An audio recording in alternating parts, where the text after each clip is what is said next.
आज है हनुमान जयंती और देश में और हमारी टीम के सभी मेंबर्स को, सभी हमारे दर्शकों को हनुमान जयंती की बहुत बहुत शुभकामनाएं, बधाइयां।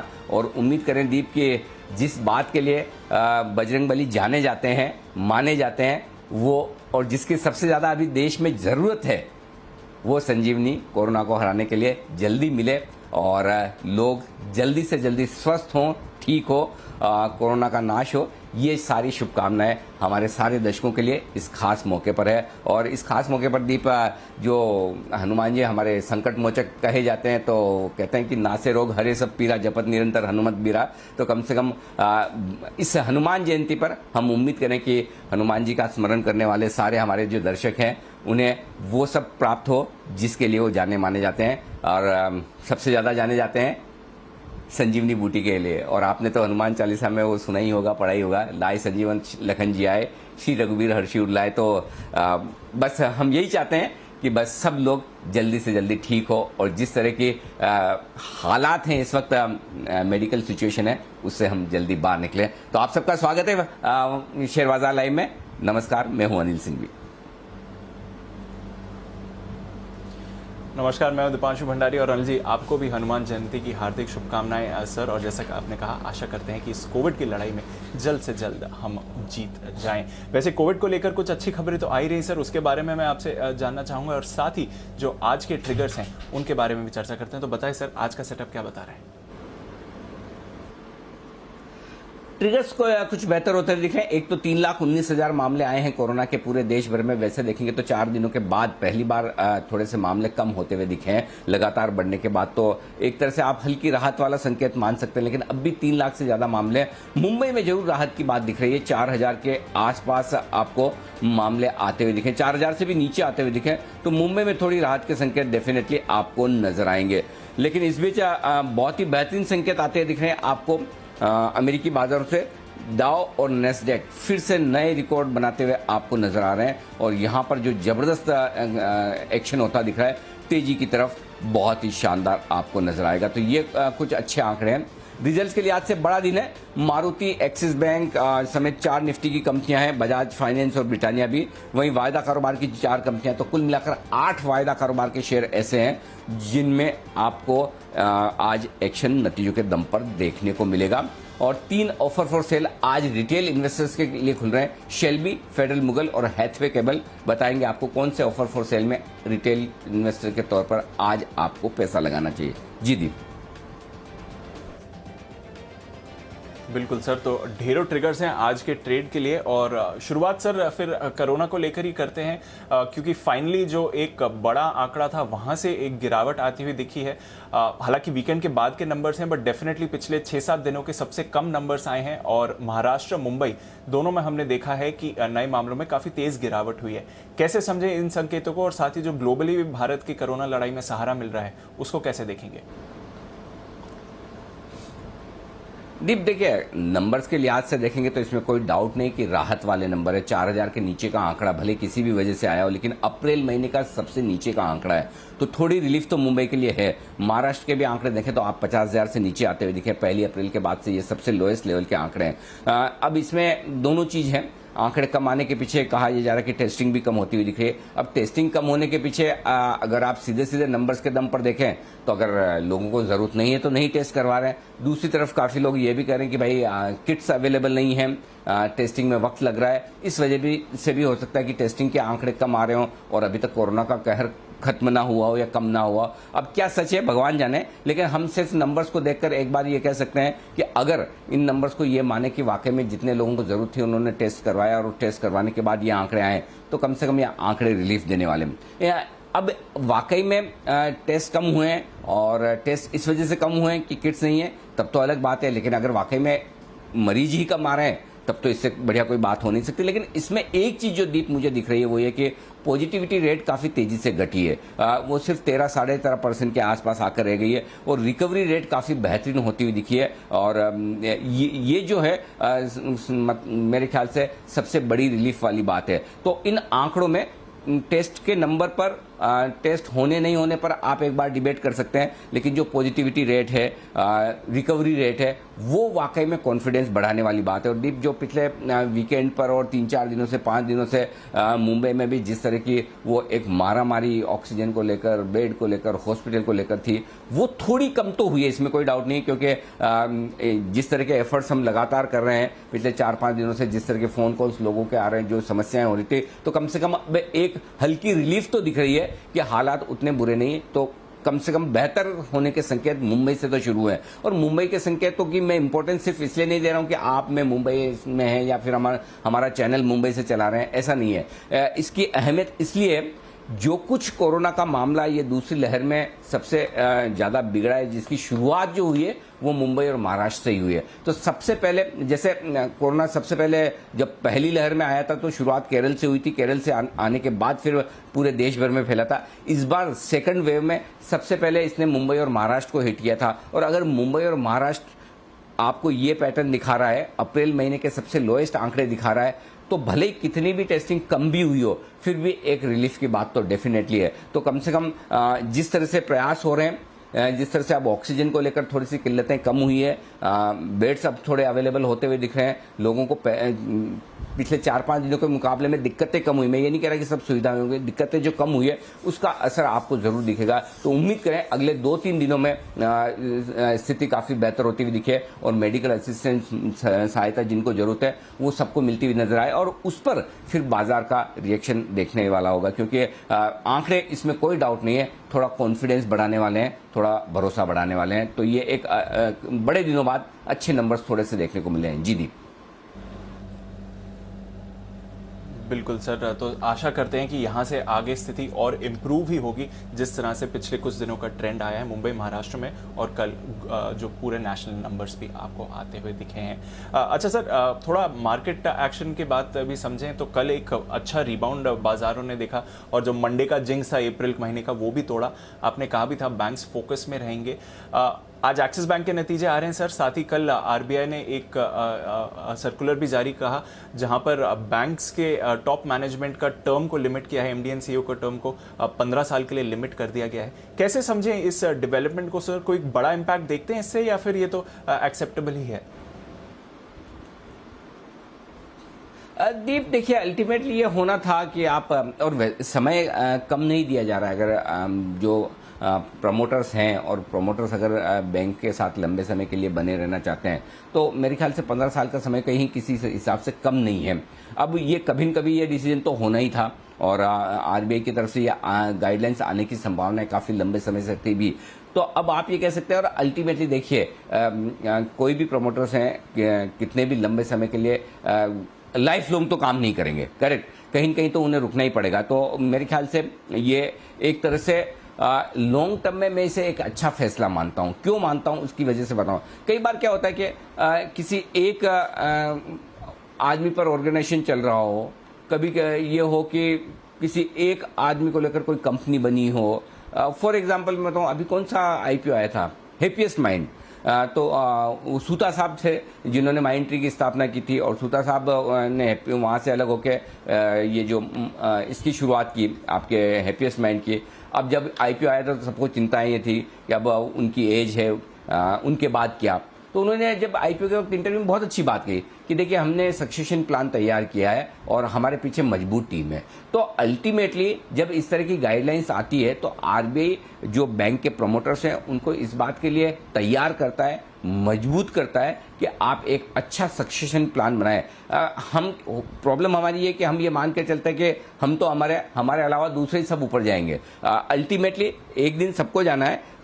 अब उसकी प्लानिंग अगर आपने पहले से कर ली तो बहुत अच्छा। ठीक उसी तरह से एक दिन तो मैनेजमेंट चेंज होना है, उसकी प्लानिंग अगर आप समय से कर ले, आपको ये पता है कि समय सीमा ये है, आरबीआई ने 15 साल दे दी है, तो बस उसके बाद काम आसान हो जाता है। तो मेरा ये समझना है आरबीआई का फैसला बहुत ही बढ़िया है, बहुत ही अच्छा है। हाँ, आप ये कह सकते हैं कि जो प्राइवेटली रन बैंक्स हैं, प्राइवेटली रन तो नहीं कहूँगा, जो प्राइवेट प्रमोटर्स वाले बैंक्स हैं, उनके लिए थोड़ा सा आप सेंटीमेंट के लिहाज से नेगेटिव मान सकते हैं। जैसे मक्वायरी वगैरह की रिपोर्ट भी थी कि कोटक के लिए नेगेटिव है। मुझे नहीं लगता कि कोई खास नेगेटिव वाली बात है, इसमें कुछ ऐसा नेगेटिव सोचने वाली जरूरत नहीं है। उदय कोटक इतने धुरंधर बैंकर हैं और आई एम श्योर। और मैं आपको एक चीज़ और बताऊं, जो कोटक महिंद्रा बैंक में जो कोर टीम है वो सबसे लंबी और सबसे कम आर्ट्रिशन रेट वाली टीम है। तो मुझे नहीं लगता कि कोटक के लिए भी कोई खास नेगेटिव है। सेंटीमेंट के लिहाज से नीचे खुल जाए, थोड़ा बहुत ऊपर नीचे हो जाए, अलग बात है, बट उनकी जो मैनेजमेंट टीम है वो भी बहुत स्ट्रांग है और वो पूरा संभालने के लायक है। तो अल्टीमेटली मुझे नहीं लगता किसी बैंक के लिए ये खराब है। मुझे ये लगता है कि पूरे बैंकिंग सिस्टम के लिए ये बहुत अच्छा कदम है, जहां पर बैंक्स को समय से अपने सक्सेशन प्लान की एक चीज बन जाए। दूसरी ये कि समय समय पर मैनेजमेंट चेंज होना ये एक अच्छी बात है। कई बार आप देखते हैं सरकारी बैंकों के जब हेड बदलते हैं और अगले क्वार्टर के रिजल्ट आते हैं, तो हम कहते हैं ना कि इस बार साफ सफाई होगी, बहुत सारे ऐसे एनपी होंगे जो रिकॉग्नाइज हो जाएंगे, जो कई बार होता है कि पुराना मैनेजमेंट दबा कर रखता है। तो ये एक तरह से अच्छा भी है। सेम चीज प्राइवेट बैंक्स में भी होनी चाहिए। अगर मैनेजमेंट बदलता रहेगा तो जाहिर सी बात है कि आपके लिए बुक्स ज्यादा क्लीन दिखेगी, ज्यादा ट्रांसपेरेंट दिखेगी। तो मुझे लगता है कि ये आरबीआई का बहुत बढ़िया फैसला है। कोई टेंशन वाली बात नहीं, किसी बैंक के लिए कोई ऐसा सोचिए मत कि, और अगर गलती से इसकी वजह से कोई बैंक खराब हो, खरीदना चाहिए। और बाकी हाँ, जिन बैंक्स में, प्राइवेट बैंक्स में जिनमें प्रमोटर्स नहीं है, उनके लिए थोड़ा सा पॉजिटिव आप मानकर चलें। मैं इस चीज को कहीं बिल्कुल भी नेगेटिव नहीं देखता दीप। चलिए सर, तो अच्छी बात है और सक्सेशन प्लानिंग पर भी अब आगे जाकर और क्लैरिटी हो जाएगी। डिटेल्स आरबीआई ने कल जो जारी करी हैं उसके दम पर। तो आइए सर, बैंक्स पर आज फिर से नजर रखेंगे और कुछ और बातों पर भी आपसे चर्चा करनी है। ओएफएस जो रिटेल के लिए खुल रहे हैं वहां पर भी आपसे जानेंगे, पर उससे पहले आज के संकेत समझ लेते हैं। सर, कैसे क्या रीडिंग है आज के लिए? संकेतों में दीप ग्लोबल संकेत मैंने न्यूट्रल साइड पर रखे हैं। एफआईज का संकेत फॉर ए चेंज लंबे समय के बाद थोड़े पॉजिटिव साइड पर है। मैं कश्मकश में था, पॉजिटिव रखूं न्यूट्रल रखूं, पॉजिटिव रखूं न्यूट्रल रखूं। फिर मैंने कहा कि पॉजिटिव रहने में समझदारी है, फिर मैंने फाइनली पॉजिटिव ही कर दिया। और क्यों ऐसा मैं सोच रहा था, क्यों मेरा कश्मकश थी, वो मैं थोड़ी देर में आगे आपको बताऊंगा। घरेलू फंड्स के संकेत पॉजिटिव साइड पर हैं। वायदा कारोबार के संकेत न्यूट्रल है, सेंटीमेंट न्यूट्रल है और ट्रेंड भी आपके लिए न्यूट्रल है। ये सारे संकेत आपके लिए। अब आइए आज के बड़े रेंज जोन जो है, सपोर्ट और रुकावट के जोन, वो मैं आपके सामने दे दूं। निफ्टी 14,400 14,425 ये तुरंत प्रभाव से एक सपोर्ट जोन है। शायद हम उसके आसपास खुलते हुए नजर आए, जिस तरह से ऐसी निफ्टी थोड़ा ढीला होता हुआ दिख रहा है। उसके नीचे 14,275 14,350 मजबूत सपोर्ट जोन है। ऊपरी स्तरों पर 14,550 14,600 हल्की रुकावट का लेवल है।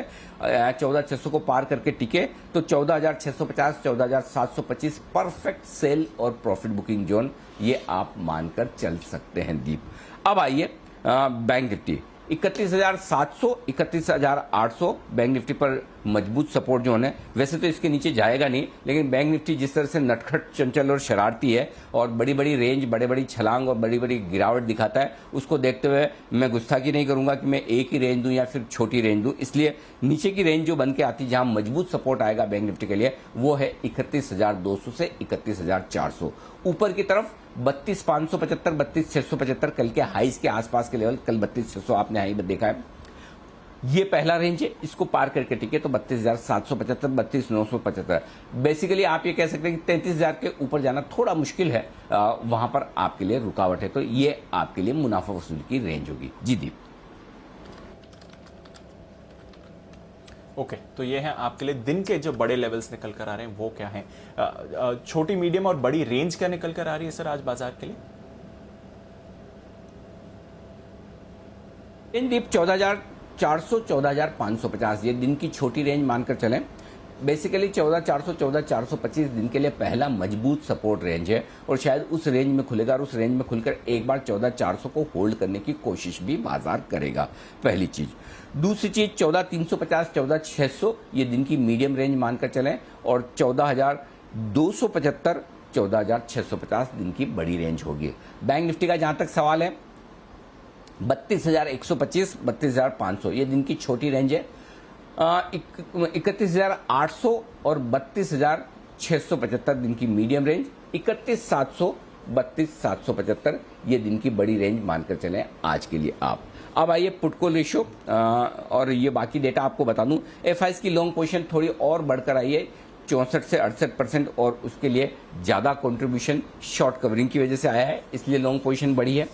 Put call ratio 10 basis point बढ़ा है, 1.27 से 1.38 न्यूट्रल ही है। विक्स में कोई खास बदलाव नहीं, 3% की बढ़ोतरी हुई है। तो ये आपके लिए डेटा है डीप। क्लियर है सर। तो नजर रखते हैं, डेटा जो बनकर आ रहा है ज्यादातर कंफर्टेबल ही है। अच्छा सर, एग्जिस्टिंग पोजीशंस हैं तो क्या करना चाहिए आज? एग्जिस्टिंग पोजीशन के लिए दीप तेजी की पोजीशन है आपकी निफ्टी की, तो 14,400 का स्टॉप लॉस रखिए डे ट्रेडर्स के लिहाज से, जिन्होंने कल तेजी की पोजीशन बनाई है और अगर वो ये सोचो कि आज क्या करें क्या नहीं करें, आप 14,400 का स्टॉप लॉस रखिए। लेकिन क्लोजिंग बेसिस पर आपका स्टॉप लॉस 14,300 का आएगा। आपको याद है ना 14,296 के नीचे की क्लोजिंग अब तक मिली नहीं है हमें, तो क्लोजिंग बेसिस पर जब तक 14,300 बंद ना हो तब तक डरने घबराने की जरूरत नहीं। और देखिए 200 पॉइंट की इतनी तो आपको रिस्क लेके चलनी पड़ेगी, 150-200 पॉइंट की अगर आपको करना है ढंग से काम, तो ताकि आपके लिए स्टॉप लॉस सही लेवल पर है। तो ये आपके लिए लेवल हो गए इंट्राडे और क्लोजिंग बेसिस पर। बैंक निफ्टी पर इंट्राडे 32,000 का रखिए स्टॉप लॉस, 350 पॉइंट नीचे का हो जाएगा यहाँ से। क्लोजिंग बेसिस पे 31,700 के नीचे बंद होता है तो ही आपको निकलना है। अब वो दूर है, यहाँ से 600 पॉइंट दूर है, मेरे पास इलाज नहीं है 600, जो रोज 500 600 1000 पॉइंट बैंक निफ्टी ऊपर नीचे होता है तो लेवल ऐसे ही आएंगे। तो सीधी सी बात है 31,700 के नीचे बंद होने पर ही आपको अपनी लॉन्ग पोजीशन कम करना है, अदरवाइज कोई चिंता की बात नहीं।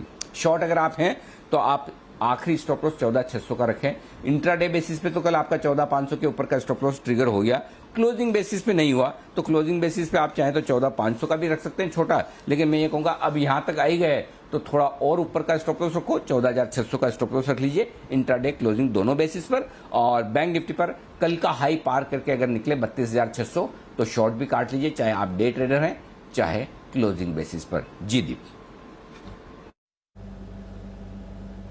ओके, तो ये है आपके लिए जहां तक मौजूदा पोजीशंस का सवाल है। नई पोजीशंस बनाने के लिए क्या सलाह दे रहे हैं सर? नई पोजीशन के लिए दीप आपको निफ्टी खरीदना चाहिए 14,350 14,425 की रेंज में, यह अच्छा लेवल है जहां आप खरीदारी कर सकते हैं। और 14,250 का आपका स्टॉप लॉस होना चाहिए, 14,475 14,500 14,550 और 14,600 इस सारे लेवल्स के लिए, और बाद में 14,650 14,700 तक के लेवल्स भी बन सकते हैं, लेकिन 14,350 14,425 की रेंज में आपको खरीदारी करनी चाहिए। ये है आपके लिए राय निफ्टी पर। और आई एम श्योर हो सकता है आपको शुरुआत में 45-50 पॉइंट जितना नीचे दिख रहा है, अगर थोड़ा और नीचे खुल जाए 14,485 पर हम बंद हुए हैं, तो आपको अगर समझो 50-75 पॉइंट नीचे मिलता है तो 14,400 425 की रेंज से ही आप एक बार शुरुआत भी कर सकते हैं। लेकिन 14,350 14,425 रेंज परफेक्ट है जहां पर आपको खरीदारी करनी चाहिए। जो लोग बेचना चाहते हैं निफ्टी, अब 14,550 से ही आपको मूड बनाना है कि क्या मुझे निफ्टी बेचना है। 14,575 14,650 ये बढ़िया रेंज है जहां पर शॉर्ट पोजीशन आपको जरूर बनानी चाहिए। आपका स्टॉप लॉस रहेगा 14,700 का।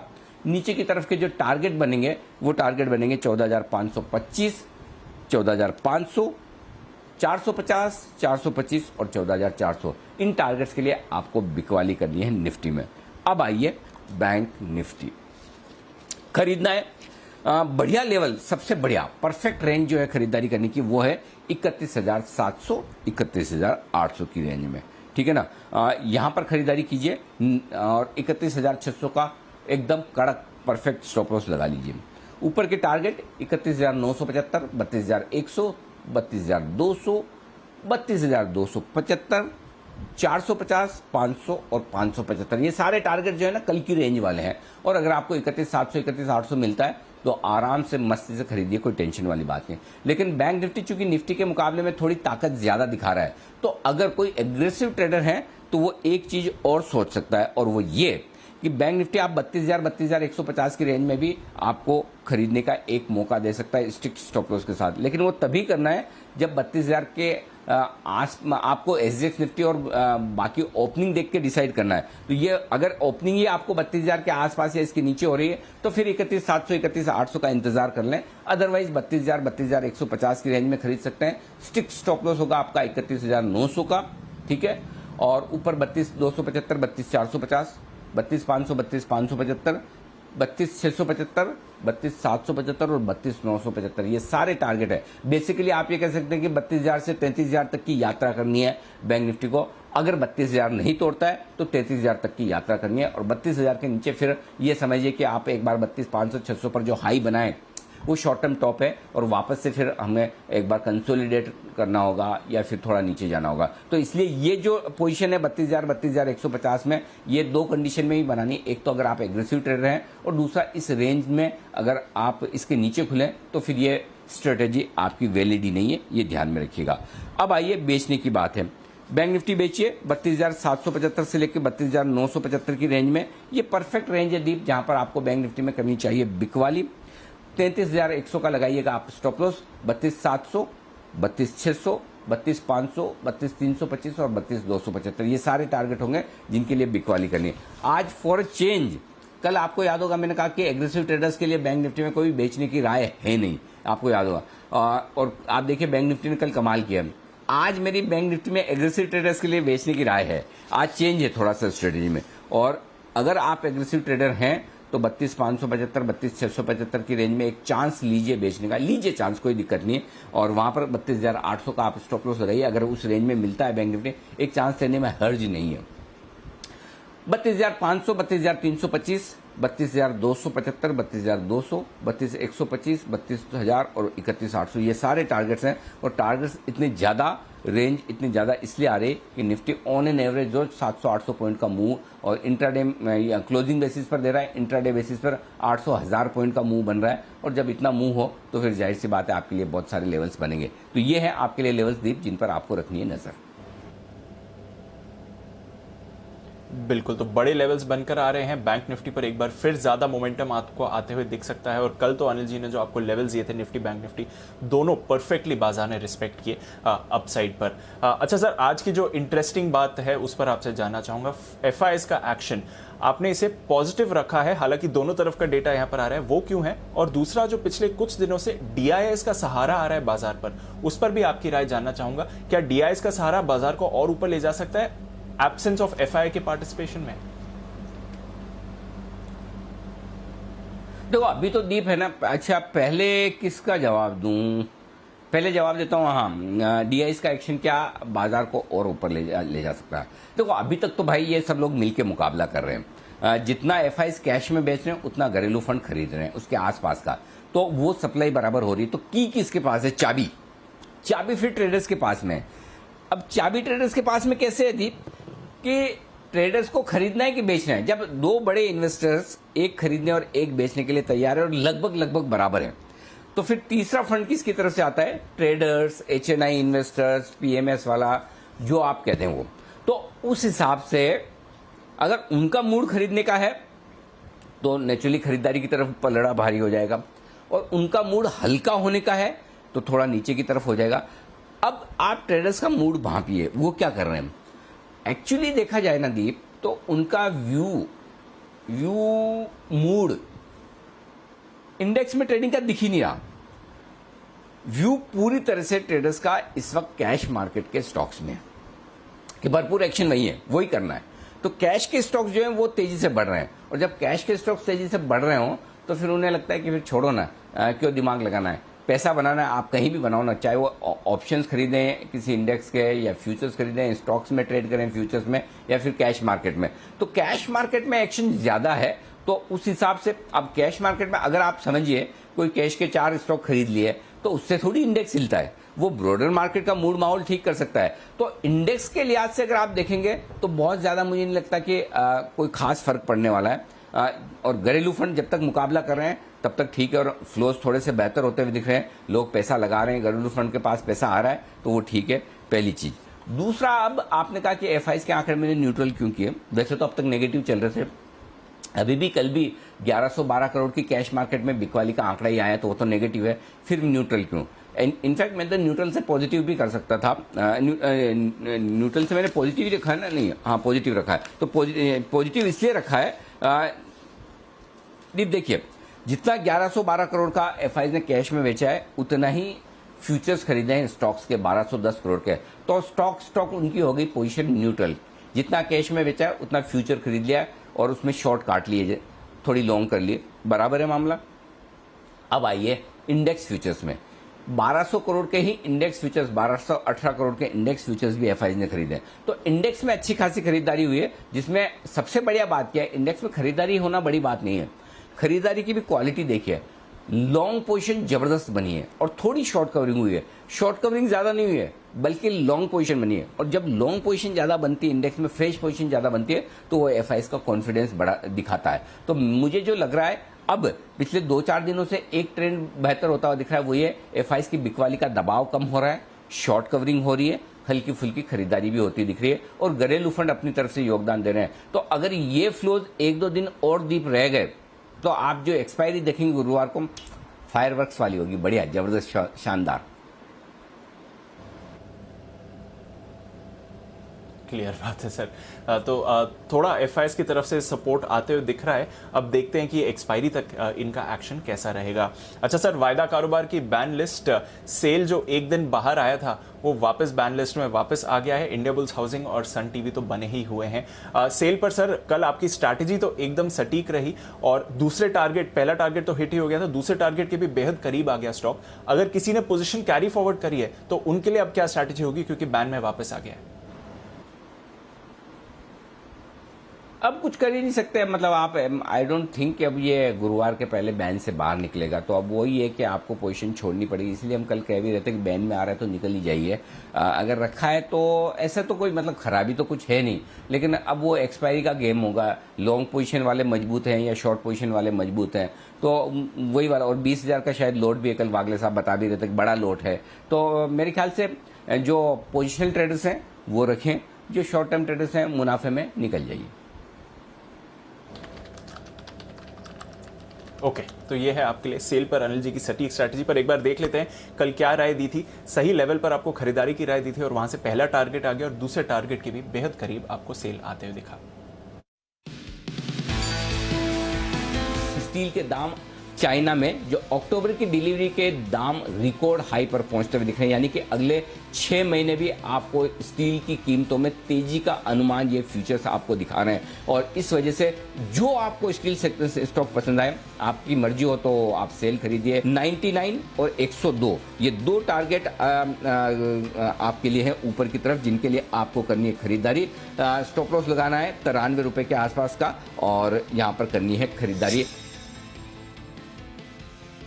स्टील अथॉरिटी पर कॉल दी थी, उस पर नजर डालिए। पहला टारगेट तो आपका हिट हो गया और ट्रिपल डिजिट में सेल का स्टॉक आते हुए दिख रहा है, फिलहाल 100 के लेवल्स पर 8% ऊपर।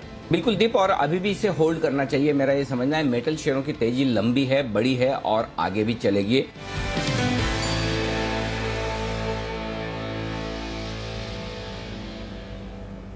तो कल तो आपको सटीक स्ट्रैटेजी मिली जहां तक सेल का सवाल है, टारगेट भी हिट होते हुए दिखे। उसी के साथ अब आज जानते हैं कि अनिल जी को कौन सा स्टॉक आज के लिए पसंद आ रहा है। बिगुल स्टॉक ऑफ द डे का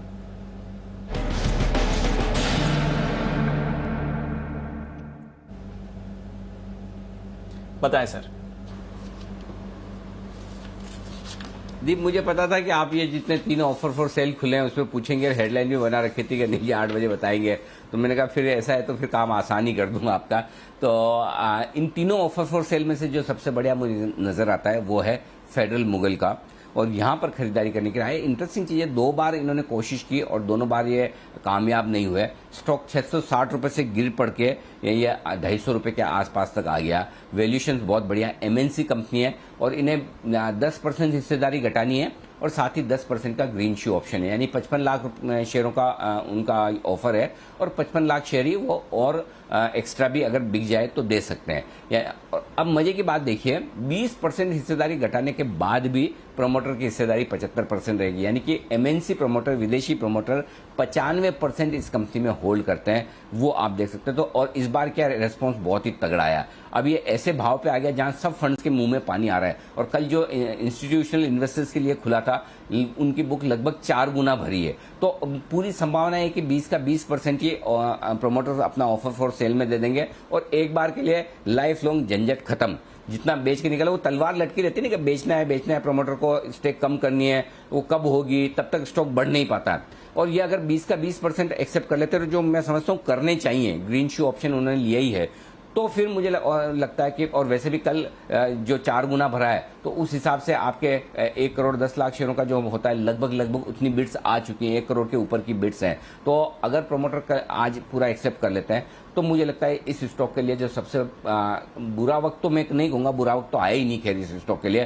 कंपनी के फाइनेंशियल बहुत मजबूत है, अच्छी खासी कैश कंपनी के बुक्स में है, डेट फ्री कंपनी है, मतलब वो तो कभी इसकी प्रॉफिटेबिलिटी को लेकर और कामकाज को लेकर तो कभी सवाल रहे नहीं, खाली ये प्रमोटर्स को बेचना बाकी था, वो अटका पड़ा था। मुझे लगता है ये स्टॉक फिर उसके बाद बहुत ही अच्छा प्रदर्शन करेगा। 2 काम आप कर सकते हैं, अगर आप एक ट्रेडर हैं तो 260 रुपए के स्टॉप लॉस के साथ खरीदिए, 280, 285 2 छोटे टारगेट आज के लिए है, 295, 300 2-4 दिनों के लिए पोजिशनल टारगेट है। लेकिन मेरा ये मानना है कि या तो आप यहीं पर खरीद लीजिए और इन्वेस्टर्स के तौर पर इसे होल्ड कीजिए, और दूसरा तरीका ये है कि आप ऑफर फॉर सेल में भी पैसा लगा सकते हैं। दोनों ही तरीके से जो करें, इन्वेस्टर्स के लिए बहुत बढ़िया मौका है। फेडरल मुगल जैसे शेयर में आपको 1 से 3 साल का व्यू है, तो शांति से लेके बैठ जाइए। इसके जो पुरानी इतिहास है 500, 600, 650, 662 रुपए के हाई वाले, वो सब आगे पीछे फिर से आएंगे और वो सब आपको दिखेंगे। तो बेहतरीन ऑटो एंसिलरी कंपनी है, नंबर 2 अपनी साइज में जो कारोबार ये करती है देश में, बहुत बढ़िया स्टॉक है। आपको सही वक्त पर एंट्री करने को मिल रहा है, लेना चाहिए। बिल्कुल, तो सही वक्त पर आपको एंट्री मिल रही है। आज रिटेल कैटेगरी के लिए ऑफर फॉर सेल खुल रहा है, ट्रेडर्स के लिए मौका है, साथ ही पोजिशनल इन्वेस्टर्स के लिए भी मौका है। फेडरल मुगल आज का स्टॉक ऑफ द डे, नजर रखिए इस काउंटर पर आइए कुछ और स्टॉक्स हैं वहां पर भी नजर रखते हैं। कुछ और ओएफएस चल रही है, उसका भी अपडेट देते हैं, नतीजों पर भी बात करनी है, और खबरों वाले शेयर्स भी ढेर सारे हैं आज के ट्रेड में। हमारे साथ पूरी रिसर्च टीम जुड़ रही है आपको बताने के लिए आज कौन से स्टॉक्स एक्शन में रहेंगे। मानसी, कुशल, देवांशी और साथ ही आशीष हमारे साथ तैयार है। मानसी, गुड मॉर्निंग, बताएं आज के ट्रिगर्स और खबरों वाले शेयर्स कौन से हैं। Good morning Deepanshu. Cash space की कई कंपनियां हैं ठीक निफ्टी एफएनओ की ही तरह, जिसके आज नतीजे आएंगे। IEX, Hindustan Zinc, VST Industries, Syngene International, Sanofi India जैसी कंपनियों के नंबर्स पर फोकस रहेगा। आरती ड्रग्स आज से बायबैक खुलने जा रहा है, 10 मई को ये बायबैक बंद हो जाएगा। प्राइस इसकी 1000 रुपए प्रति शेयर की तय की गई है और साइज 60 करोड़ का है। 3 ओएफएस जो खुलने वाले हैं, अभी अभी सर की एडवाइस और साथ भी ओएफएस के ट्रिगर्स भी हमें पता चले ही हैं, लेकिन साथ ही एफओएमसी की 2 दिवसीय बैठक आज से शुरू होने वाली है, इस पर हमारा फोकस रहेगा। और प्राइस बैंड रिवीजन 10% से 5% होता दिखा है एवरेस्ट कांटो सिलेंडर पर, तो इस पर भी नजर रहेगी। इसके अलावा दीप इंडस्ट्रीज आज से लिस्ट होने जा रहा है, ट्रेड टू ट्रेड कैटेगरी में इसकी लिस्टिंग होने वाली है। साथ ही 2 कंपनी के नतीजे हैं मेरे पास। नोमन लॉजिस्टिक डिसेंट नंबर्स हैं, लेकिन कंपनी ने लॉस देखा है हायर टैक्स एक्सपेंसेस की वजह से। इसके अलावा अगर आय की बात करें, 5% की बढ़त यहां पर देखने को मिली है। कामकाजी मुनाफा 9% बढ़ता हुआ दिखाया, मार्जिन जो हैं 25% से 26% पर जाते हुए दिखे हैं। शैफलर इंडिया नतीजे अच्छे रहे हैं, कंपनी के रेवेन्यूज में 42% की बढ़त देखने को मिली है और साथ ही मुनाफा जो है 78% बढ़ता हुआ दिखा है, तो अच्छे नंबर शैफलर इंडिया की तरफ से। बिल्कुल, तो कुछ नतीजे आपके लिए और कुछ और नतीजों के लिए बस थोड़ी देर में वरिंदर बंसल से भी हम बात करेंगे रिजल्ट एक्सरे के लिए। पर आइए उससे पहले कुशल के पास चलते हैं कुछ और अपडेट्स और खबरों के लिए। गुड मॉर्निंग कुशल, बताइए। Good morning Deepanshu. OFS update है शैल्बी को लेकर, जहां पर नॉन रिटेल हिस्सा जो है करीब 2 गुना बढ़ता हुआ नजर आया है और जो फ्लोर प्राइस तय किया गया है वो 111 रुपये प्रति शेयर पर है। साथ ही हैथवे केबल यहाँ पर भी जो नॉन रिटेल हिस्सा है ओएफएस का वो ऑलमोस्ट 1.5 गुना भरा है। प्रमोटर की करीब 11.6% हिस्सेदारी बेचने की योजना है और जो फ्लोर प्राइस तय किया गया है वो 21 रुपये 50 पैसे प्रति शेयर है। आरबीआई जो है उन्होंने बैंकों पर एक नोटिफिकेशन जारी किया है और इनके बैंकों को लेकर जो निर्देश है उसमें ये चीज़ काफ़ी इंपॉर्टेंट निकल कर आ रही है कि कोई भी बैंक के नॉन प्रमोटर एमडी, सीईओ और होल टाइम डायरेक्टर के पद पर 15 साल से ज़्यादा की नियुक्ति नहीं होगी।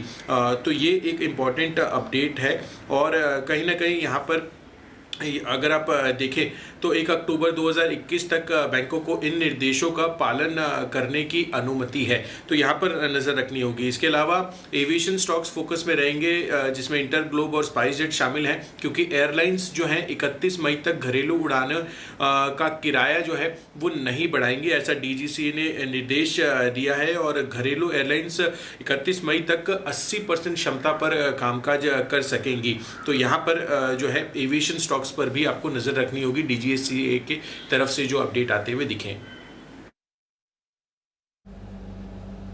ओके, तो नजर रखते हैं इन स्टॉक्स पर और एविएशन स्टॉक्स भी एक बार फिर से आज फोकस में रहेंगे। कल एक अच्छा बाउंस बैक इस स्पेस पर आते हुए दिखा था।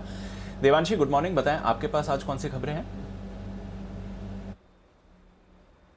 Good morning Deepanshu. आज आप सबसे पहले जय भारत मारुति पर नजर रखें, क्योंकि 29 अप्रैल को नतीजों के साथ बोर्ड की बैठक में बोनस शेयर्स पर भी कोई फैसला होता हुआ दिखेगा, तो इसके चलते आज भी फोकस होगा। बैंक ऑफ महाराष्ट्र 29 अप्रैल को नतीजों के साथ पूंजी जुटाने पर फैसला होता हुआ दिखेगा। QIP राइट इश्यू या फिर FPO के जरिए पूंजी जुटाने पर कोई फैसला आ सकता है। JM फाइनेंशियल्स, जहां पे ICICI प्रूडेंशियल म्यूचुअल फंड ने करीब 1 करोड़ शेयर्स खरीदे हैं, 1.06% की इक्विटी खरीदी है और इसके चलते इनका जो कुल हिस्सा है कंपनी में वो 4.94% से बढ़कर करीब 6% का हो चुका है। जी शिपिंग HDFC म्यूचुअल फंड ने करीब 31 लाख शेयर्स खरीदे हैं, यानी कि 2% हिस्सा खरीदा है और इसके चलते HDFC म्यूचुअल फंड का जो कुल हिस्सा है वो 5.13% से बढ़कर 7.23% हो चुका है। कई बल्क डील्स थे। फाइन ऑर्गेनिक, जहां पे SBI म्यूचुअल फंड ने 2.37 लाख शेयर्स बेचे हैं 2545 रुपीज प्रति शेयर के भाव पर NSE पर, और वहीं करीब 2.33 लाख शेयर्स उन्होंने BSE पर भी बेचे हैं। तो कुल मिला के लगभग 5 लाख शेयर्स फाइन ऑर्गेनिक्स के SBI म्यूचुअल फंड की तरफ से बिकते हुए दिखे हैं। और साथ ही पैसा लो डिजिटल में स्टेट बैंक ऑफ इंडिया ने करीब 4 लाख शेयर्स खरीदे हैं, यानी कि 1% इक्विटी 615 रुपए प्रति शेयर के भाव पर, और इसके चलते आज ये स्टॉक पे फोकस में रहेगा। बिल्कुल, तो काफी सारा फंड एक्शन भी है, कुछ खबरों वाले शेयर्स भी, और साथ ही ब्रोकरेजेस का फोकस किधर है ये भी जानना जरूरी है। तो आइए देखते हैं FIR में आज ब्रोकरेजेस क्या कह रही है।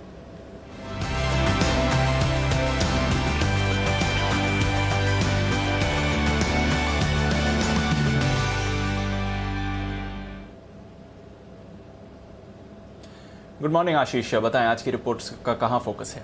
Good morning Deepanshu. नतीजों पर ही फोकस है ब्रोकरेज हाउस का। सबसे पहले देखिए HDFC लाइफ, यहाँ पर नतीजे आते हुए दिखे हैं। CLS से आउट परफॉर्म की रेटिंग को बरकरार रखे हैं। 780 रुपये का लक्ष्य है, करीब 708 रुपये के आसपास की कल की क्लोजिंग है। और ये मान रहे कि आगे जाकर वैसे वैल्यूएशन तो थोड़े से महंगे नजर आ रहे हैं, लेकिन एक स्टेडी कंपाउंडर है, जिसके चलते देखिए यहाँ पर ये इन्होंने आउट परफॉर्म की रेटिंग दी है। इसके अलावा मॉर्गन स्टैनली इक्वल वेट की रेटिंग को बरकरार रखे हुए हैं। 730 रुपये के लक्ष्य लिए कह रहे कि जो मार्केट शेयर है इसमें लगातार एक बढ़त देखने को मिल रही है, लेकिन क्रेडिट स्विस इस स्टॉक पर बेरिश नजर आ रहे हैं। इन्होंने न्यूट्रल की रेटिंग को बरकरार रखा है और करंट मार्केट प्राइस से नीचे का लक्ष्य दिया 630 का। 708 कल की क्लोजिंग है और ये मान रहे कि आगे जाकर value of new business VNB growth में थोड़ी सी एक गिरावट देखने को मिल सकती है। और ये भी आशंका है इन्हों की जो मार्जिन हैं वो भी पीक आउट होते हुए नजर आएंगे। टेक महिंद्रा यहाँ पर भी नजर रखिएगा। ब्रोकरेज हाउस CLSE की रिपोर्ट है, खरीदारी की राय को बरकरार रखा है 1200 रुपये के लक्ष्य के लिए। 970 के आसपास की जो है कल की क्लोजिंग है। ईमान रहे कि रिस्क एंड रिवॉर्ड के लिहाज से अगर आप देखें तो स्टॉक इन्हें आकर्षक नजर आ रहा है। और ब्रोकरेज हाउस का ये भी मानना है कि अगर आप आय का आंकड़ा छोड़ दें तो मार्जिन और ऑर्डर बुक यहाँ पर एक बढ़िया प्रदर्शन देखने को मिला है। सिटी खरीदारी की राय को बरकरार रखे हुए 1100 रुपये के लक्ष्य के लिए। इसके अलावा JP मॉर्गन देखिए ओवरवेट की रेटिंग को बरकरार रखे, उन्होंने लक्ष्य जो है सबसे ज़्यादा दिया है 1230 रुपये का। आखिरी रिपोर्ट है SBI कार्ड, जहाँ पर भी जो है नतीजों का बाद रिपोर्ट्स आती हुई दिखिए। सिर्फ मॉर्गन स्टैनली की रिपोर्ट है, ओवरवेट की रेटिंग को बरकरार रखा है। 1300 रुपये से लक्ष्य को घटाकर 1200 कर दिया। हालांकि फिर भी अगर आप देखें तो करंट मार्केट प्राइस से ऊंचा लक्ष्य दिया, क्योंकि 920 के आसपास की कल की क्लोजिंग है।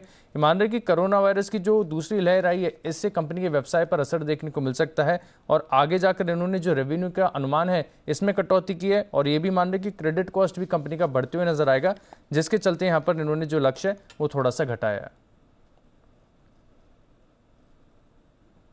ये है सारी रिपोर्ट्स जिन पर रहेगा फोकस। आइए फोकस को बढ़ाते हैं आगे नतीजों पर ही। वक्त है वरिंदर रिजल्ट एक्सरे का।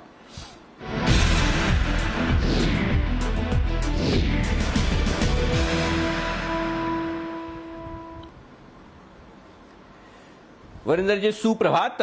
सबसे पहले करते हैं शुरुआत बड़े नतीजों के साथ। हमेशा की तरह tech Mahindra, HDFC life, SBI card जैसी दिग्गज कंपनियों के जो नतीजे आए ये कैसे दिख रहे हैं? मॉर्निंग सर, सुप्रभात आपको और सबको। टेक महिंद्रा मिस था सर क्लियरली। अगर आप कंपनी के इंडिविजुअल्स नंबर देखें या फिर आप पीयर्स के साथ देखें तो कहीं पे भी कुछ ऐसा नहीं लगा कि हमें कंपनी ने बहुत अच्छा किया। डॉलर रेवेन्यू अराउंड 1.5% ऊपर था, एक्सपेक्टेशन था कि 2.5% जाएगा। अगर आप CC रेवेन्यू ग्रोथ देखेंगे तो सिर्फ 0.7% क्वार्टर क्वार्टर आया। और अगर आप इन्फोसिस, TCS, विप्रो, HCL के साथ देखेंगे तो बहुत कम था सर। उन सब कंपनीज का 2 से 4, 4.5% ग्रोथ आया और इसका सिर्फ 0.7% आया। मार्जिन इन लाइन थे, डील विन अच्छी हो रही है, बट सर कुछ भी था नहीं कि हमें, अगर आप बोलो कि हमें बहुत कुछ अच्छा आया, तो मिस ही है मेरे लिए tech Mahindra. HDFC life strong and steady sir, but valuation expensive है, ओवर 4.5 टाइम्स बुक पे ट्रेड करता है, तो कोई सस्ता स्टॉक नहीं है। अगर आप देखें तो इसका जो एनुअल प्रीमियम इक्विवेलेंट बोलते हैं, that was up by nearly 36% year on year, जो एक्सपेक्टेड था, और FY21 में 21% ग्रोथ किया। तो लाइफ इंश्योरेंस स्पेस अच्छा कर रहा है सर। हमने ICICI प्रू के नंबर्स देखे, अभी HDFC लाइफ के नंबर्स हैं, और सारे के सारे नॉन लाइफ से लाइफ में जा रहे हैं because of this Covid, but expensive stock है सर, सो नॉट वेरी गंग हो on it. SBI card sir, honestly I never expected कि इतने खराब नतीजे आएंगे। मुझे प्रॉब्लम क्या हो रहा है सर कि इसके जो राइट ऑफ्स हैं क्वार्टर आफ्टर क्वार्टर बढ़ रहे हैं, और हम जो बोल रहे हैं कि हाँ भी किस तरीके से इकोनॉमी पिकअप कर रही है, रिटेलर्स के पास पैसा आ रहा है, वो सब चीजें हैं, बट अगर आप इसकी एसेट क्वालिटी देखेंगे सर तो हर क्वार्टर में डिटोरेट हो रही है। इस बार अराउंड 1200 करोड़ 1178 करोड़ का राइट ऑफ था sir, compare to 650 crore quarter on quarter, और इसके जो GNPAs है 4.5% से ऑलमोस्ट 5% बढ़ गए हैं। इवन क्वार्टरली स्पेंड्स कम है सर क्वार्टर ऑन क्वार्टर, और न्यू अकाउंट्स जो होते हैं इनके, that is 13.5% down quarter on quarter. So business नहीं बढ़ रहा और एसेट क्वालिटी डिटेरियोरेट हो रही है। सो अगर आप बड़े में से देखो तो सबसे नेगेटिव में अगर मैं बोलूंगा तो मेरे लिए SBI कार्ड सा, सेकंड पे tech Mahindra, HDFC line strong and steady but expensive. Okay, तो ये आपके लिए दिग्गज नतीजे, जहां पर SBI कार्ड्स वाकई में थोड़े से चौंकाने वाले, कमजोरी की तरफ, लेकिन अच्छे नतीजे, वैल्यूएशंस अच्छे हैं। आज इस लिस्ट में भी आपके पास जरूर स्टॉक्स होंगे, बताइए वो कौन से? सर एक स्टॉक जो कंप्लीटली स्टैंड आउट करता है मेरे लिए मिड कैप स्पेस में, जिनके नंबर्स बहुत बहुत अच्छे हैं, वो है कैस्ट्रॉल इंडिया। कभी एक्सपेक्ट नहीं किया था कि इतने अच्छे नंबर्स आएंगे। कल याद होगा आपको, हमने M&M फाइनेंस का बात किया कि जब इंडस्ट्री 25-26% ग्रो कर रहा है तो उनका डिस्बर्समेंट इतना कम क्यों हो गया है। Look at the numbers from Castrol India sir, और मैं क्वार्टर ऑन क्वार्टर की बात कर रहा हूँ, YoY की बात नहीं कर रहा हूँ।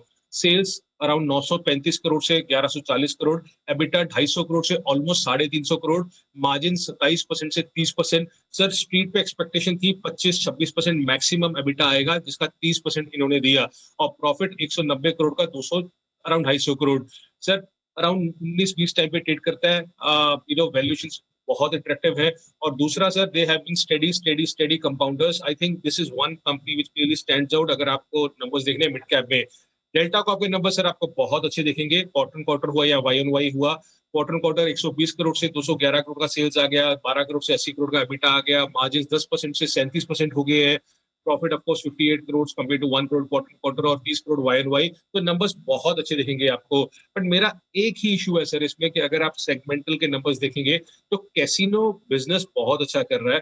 जो गेमिंग ऑपरेशंस है उसका जो 100 करोड़ से 212 करोड़ का सेल्स बढ़ा, वो बहुत अच्छी बात है। But I was just surprise कि जो ऑनलाइन गेमिंग है सर वो पूरा फ्लैट रहा है। I was expecting that in the last few quarters the online business delta का बढ़ना चाहिए because of this COVID and everything, but वो attraction online gaming में आ ही नहीं रहा है। Now what is the reason for it? Maybe वो pent up demand हो गया last quarter, तो आपको देखा कि हाँ भी लोग सब गोवा जाके गैम्बलिंग करने लगे हैं, वो हुआ है, इसलिए नंबर्स अच्छे दिखे हैं। But I would like to see that online segment picking up, which has not been happening with Delta Corp for last few quarters. नहीं तो अगर जैसे बाकी सारे कैसीनो बंद हैं या लोग कम ट्रेवल कर रहे हैं, उसमें उस सिचुएशन में अगर ऑनलाइन गेमिंग बढ़ रही तो ये अच्छा सिग्नल नहीं है, या वहां पर पैसा कम बनता है? सेगमेंटल रेवेन्यू देखेंगे तो वो फ्लैट ही था क्वार्टर ऑन क्वार्टर, कुछ भी नहीं हुआ उसमें। सो बिकॉज अगर लोग नहीं ट्रैवल कर रहे हैं, तो जैसे हमने देख रहे हैं सर ये नजारा में क्या हो रहा है, of course a different segment all together, there are many online gaming companies which are picking up, but Delta Corp का जो ऑनलाइन बिजनेस है वो पिक नहीं कर रहा है। So that is one thing, ये पिकअप क्यों नहीं कर रहा। आपको याद होगा अड्डा हुआ, this is one very important vertical for delta Corp, but वो नंबर्स में नहीं आया है सर इस बार। तो नंबर्स बहुत तगड़े दिख रहे हैं, बट वो ऑनलाइन वाला सेगमेंट नहीं अच्छा दिख रहा। It was only and only because everyone went to Goa, partied, gambled and everything. तो इसलिए नंबर्स अच्छे थे इस क्वार्टर।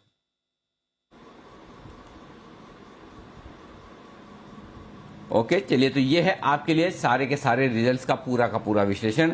बहुत बहुत शुक्रिया वरिंदर, ये रिजल्ट्स विश्लेषण हमारे दर्शकों को देने के लिए। कल आपसे फिर होगी मुलाकात। आइए बढ़ते आगे, तब तक हमारे सारे एक्सपर्ट्स हमारे साथ हैं तैयार। पिक ऑफ द डे का है वक्त।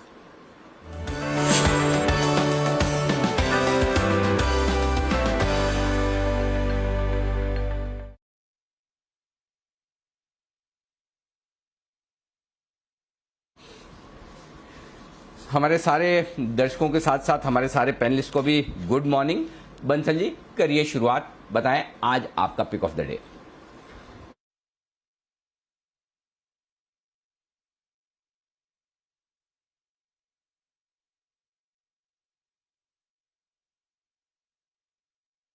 बंसल जी, आपकी फ्रेम किरण जी के साथ बनी हुई है, बिल्कुल एकदम आप और किरण जी साथ साथ में है, और उसका असर साफ किरण जी की फ्रेम का असर आपकी फ्रेम में आता हुआ दिख रहा है। आप भी किरण जी की तरह म्यूट है।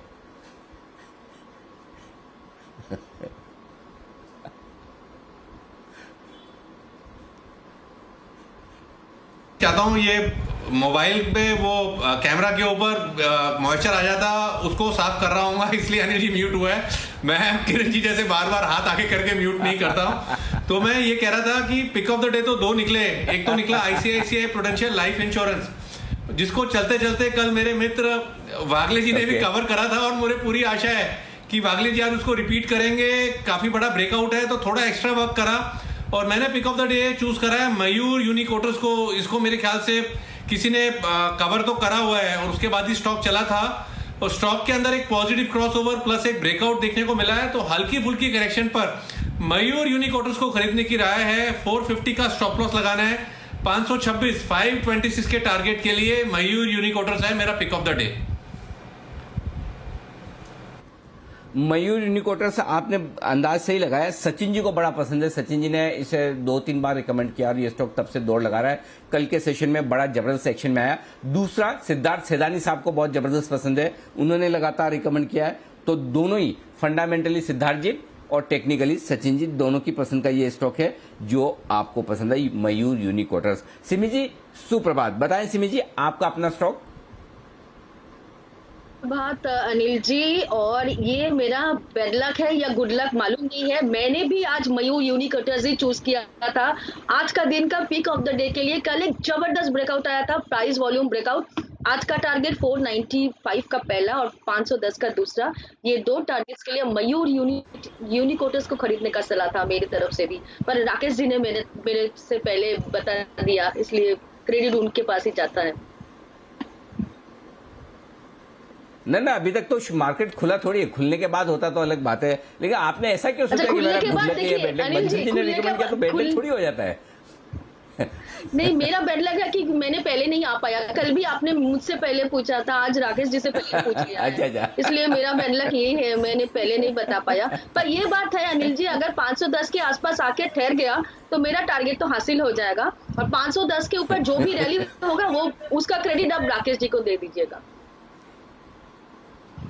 एब्सोल्युटली। और देखिए क्या, जैसे सिमी जी कल आपसे शुरुआत की, आज बंसल जी से पहले शुरुआत की। अब क्या होता है कि मतलब मैं ना इतने स्टार्स को मैनेज करना होता है। आप जैसे देखिए हमारे 12 पैनलिस्ट ऐसे हैं एक्सक्लूसिव, जो हमारे इतने बड़े बड़े सुपरस्टार हैं सारे बिजनेस मीडिया के, तो मुझे बैलेंस बनाकर चलना पड़ता है। कभी आज सिमी जी को खुश करना है, आज बंसल जी को खुश करना है, कल किसी को और को करूंगा, तो मतलब सबको ध्यान में रखते हुए करना बहुत जरूरी है। लेकिन फिलहाल चलिए, मयूर यूनिकोटर्स आप दोनों की पसंद जरूर कमाल करेगी। किरण जी करिए आप भी कमाल, बताएं सर आपका स्टॉक।